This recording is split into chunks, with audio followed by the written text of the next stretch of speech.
All right, at least Atchison walks away 51-48 here over Rockport here tonight. Here now with Lizzie Schlueter and Clara Martin, a couple of big contributors here tonight. And just kind of start us off here. You guys got a bit of a lead there early in that second. They make it close there late in that one. Just kind of your thoughts and takeaways here from tonight.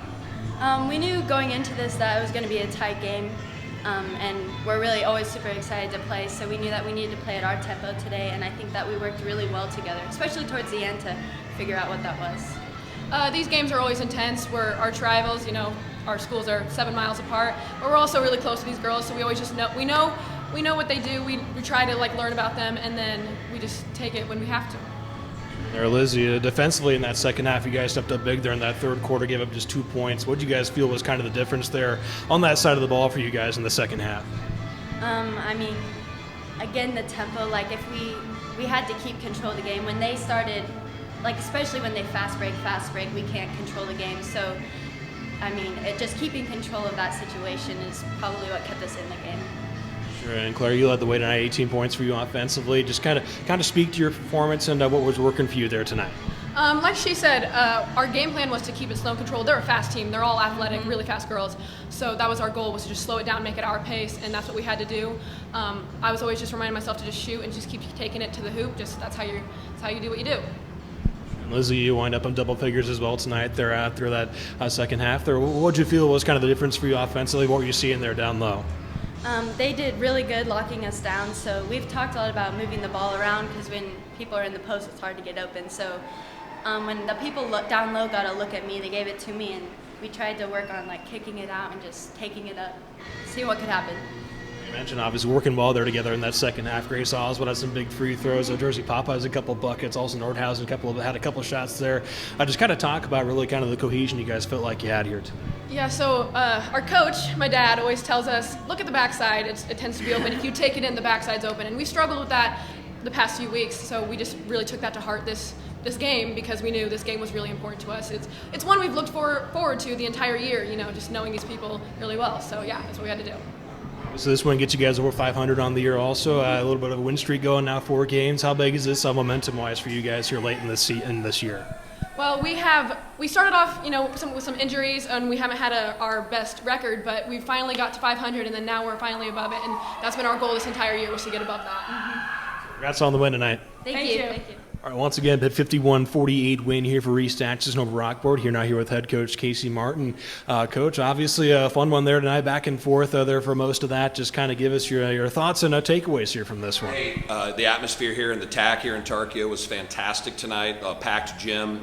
When Rockport and EA get together, everybody knows each other. It's a tight-knit families. It's sort of like a nice little civil war here in Atchison County. And, the girls really want to get this game. And, my whole life, I've battled Rockport, so it always means a little bit more when you play the blue from 7 miles away. So it was an electric atmosphere. The girls were ready, and our game plan worked out.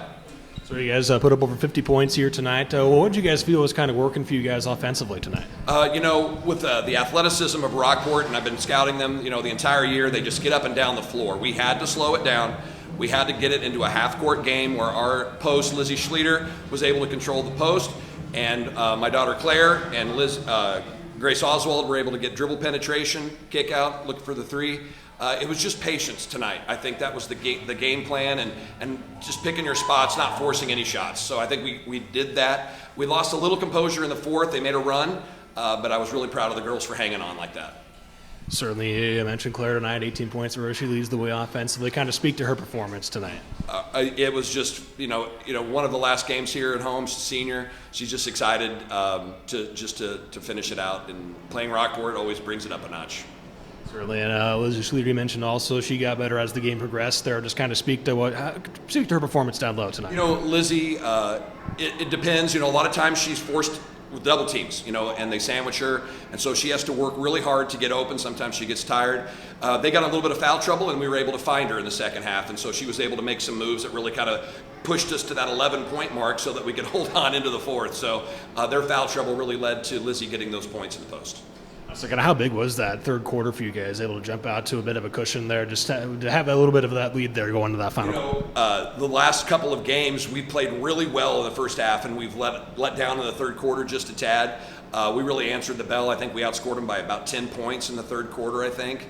And that cushion makes you relax a little bit in the fourth. Maybe we were a little too relaxed, but I think that showed you and showed us that we could play with them and dictate the tempo. I thought that was a key to the game, was that third quarter run. Certainly, and they're obviously in that fourth as they're kind of making things close there for you guys. There are a lot of timeouts also there in that final quarter. I mean, what are you kind of telling your girls there to kind of stay in that rhythm there late in that game? He kept all his timeouts. I was trying to give our girls a rest throughout the game, so I always end up with one. But, we don't get pressed a lot. Grace Oswald's kind of the one-man press breaker. And when they put that on us, we hadn't really worked a lot on breaking press because I didn't really know if it would come to that. So we just needed to settle down, able to set up some plays to get it in bounds and make them foul us. Certainly, and as mentioned there with the girls, a little bit of a 4-game win streak now for you guys here late in the season. Momentum, obviously a big rivalry win. How big is this win for you guys here to build a little momentum? It's a huge win for the girls after a grinding long season. We had a lot of injuries early. Getting above 500 is a huge goal for us. And then we see districts on Monday, and with our 4-game win streak and the wins we have over these quality opponents, hopefully we'll get a really nice seed and carry this momentum into district play. Congrats on the win tonight. Hey, thank you.